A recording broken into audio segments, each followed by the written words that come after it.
you. Yes, I'm talking to you.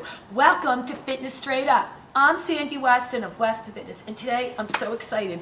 All my answers are going to come to me by this amazing person, Zach. You have to meet him. He's our new fitness director. We stole him from New York City. Well, not stolen, but we borrowed him. Come on over. Hi, Zach. How's it doing, Sandy?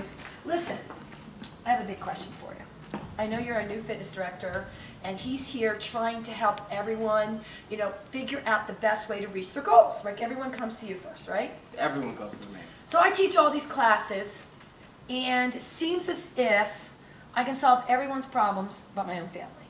Do you ever see that? Like, I just don't know what to do. So I was hoping I have somebody in particular in mind. It's like a big couch potato. And they eat all the wrong foods, they don't exercise, they don't love it. So where do you start? Like somebody like me, trying to give everybody advice. Well, I think the best thing that you should do for this person is not try to do everything at once. We got to break it up. Do we want to start with the exercise component? Do we want to start with the diet component? Because if we outline clear steps that we're taking by breaking it up, they don't feel like they're going to fail all at once. They'll be able to accomplish. So you mean saying, like, you got to work out, you got to eat right, you got to get sleep, you got to stop smoking? That's too much? That's too much at once, especially for someone who hasn't done it long. It's a lot to, it's a lot to bite off at that moment. Okay, so here you are, you're a fitness enthusiast, right? How do you make them not feel like, how can I even compare to you? I don't even know where to start. Like, how can you tell somebody whether they work out at a gym or home, like, how do I do that?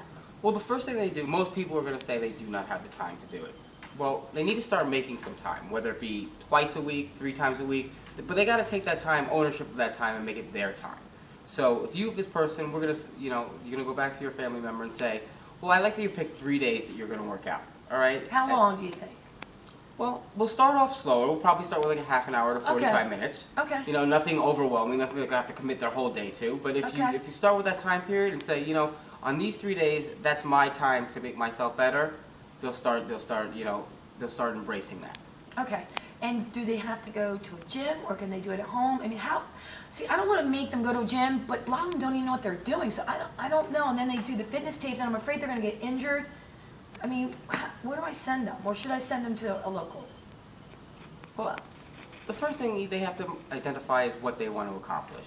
If they just want to improve their stamina, well, we got to start moving. If they want to improve their strength, well, they got to find some place that has strength equipment.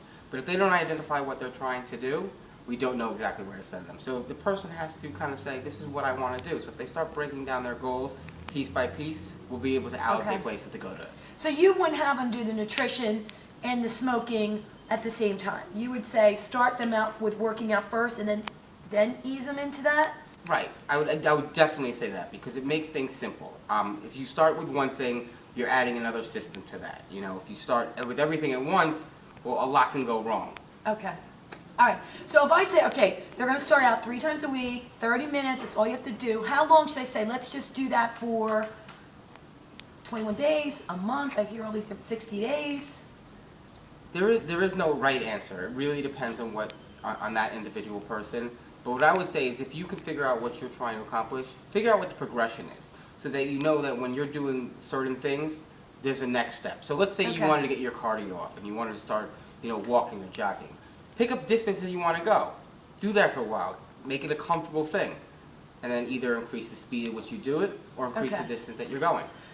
All right. So erase all the stuff I said to them, like we're going to eat, we're going to stop drinking, you're going to stop your caffeine, and just break it down and get them moving. So I got get them moving 3 times a week.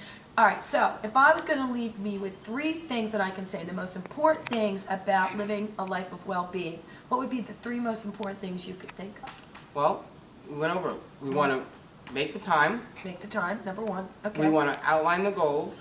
Outline the goals. And we want to create it in order of importance. So if we're trying to accomplish everything at one time, it's going to be hard.